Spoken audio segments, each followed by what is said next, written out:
पहले ऐसा माना जाता था कि एक जनरल इंटेलिजेंस जैसी कोई चीज़ होती है। अगर कोई इंसान इंटेलिजेंट है तो वो हर चीज़ में अच्छा होगा। लेकिन फिर हमने देखा कि कुछ लोगों ने आईआईटी क्रैक कर लिया, कुछ लोग डॉक्टर बन गए, चार्टर्ड अकाउंटेंट बन गए, पर वो लाइफ के हर एस्पेक्ट में उतने अच्छे नहीं हैं। और तब ये नया कंसेप्ट आया कि इंटेलिजेंस के भी अलग अलग हिस्से होते हैं, जैसे कि लॉजिकल मैथमेटिकल इंटेलिजेंस।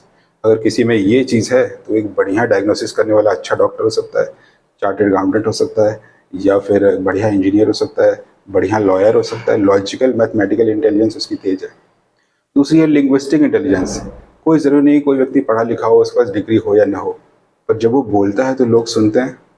तो बोलने की कला एक अलग ही चीज़ है। हम देखते हैं कि बहुत सारे इंटेलिजेंट लोग जिन्हें बहुत कुछ आता है, वो अपनी बात उतने अच्छे तरीके से बता ही नहीं पाते। हम बहुत सारे यूट्यूबर्स को देखते हैं, कितना अच्छा बोलते हैं वो लोग। तो लैंग्वेज लिंग्विस्टिक इंटेलिजेंस एक अलग ही हिस्सा है माइंड का। ऐसे ही बॉडीली काइनेस्थेटिक इंटेलिजेंस। क्या आप चलते फिरते टकरा जाते हैं, चीज़ें गिरा देते हैं?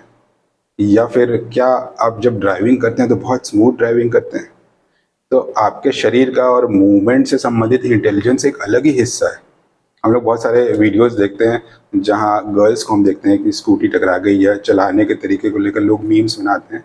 लेकिन इसका मतलब ये नहीं कि वो इंटेलिजेंट नहीं है। और जो लोग स्पोर्ट्स में ट्रेनिंग करते हैं, गर्ल्स हों बॉयज़ हों कोई भी, उनकी ये बॉडीली काइनेस्थेटिक इंटेलिजेंस की पावर बढ़ जाती है। वो लोग बढ़िया ड्राइवर हो जाते हैं। तो किसी भी तरह के स्पोर्ट्स में अगर आपने महारत हासिल की है तो आप एक अच्छे ड्राइवर भी बन जाएंगे। और ये माइंड का एक अलग ही हिस्सा है। ऐसे ही इंटरपर्सनल इंटेलिजेंस। कुछ लोगों में दूसरों की समझ बड़ी अच्छी होती है।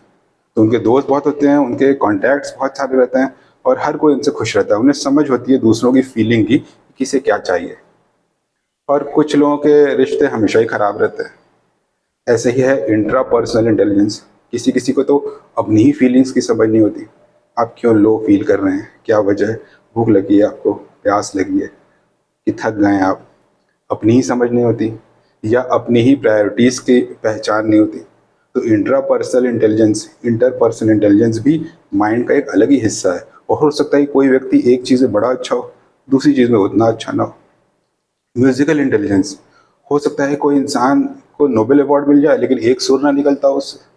तो म्यूजिकल इंटेलिजेंस एक ऐसी चीज़ है जो कि माइंड के एक अलग हिस्से से डिसाइड होता है कि किसी इंसान में म्यूजिक की समझ, उसका टेस्ट कितना अच्छा है। तो फिर साइंटिस्ट लोगों ने, डॉक्टर्स ने ये कहा कि कोई ज़रूरी नहीं है कि ये सारे एस्पेक्ट किसी इंसान के अंदर वेल डेवलप्ड हो। कोई व्यक्ति किसी चीज़ में अच्छा होता है, कोई किसी में होता है। तो हम ये नहीं कर सकते कि आप ये नहीं कर सकते तो आप इंटेलिजेंट नहीं हो, या आपने ये कर दिखाया तो ही आप इंटेलिजेंट हो।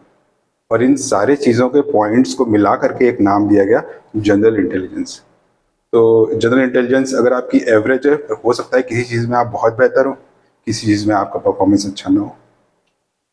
इससे हमें ये भी पता चलता है कि कोई इंसान कुछ नहीं कर पाता है या इनकेपेबल है किसी चीज़ में, तो हमें डिमीन नहीं करना चाहिए। हो सकता है कि उसके माइंड का कोई दूसरा हिस्सा किसी चीज़ में बहुत ज़्यादा बेहतर हो, आपसे भी ज़्यादा अच्छा हो सकता है ना।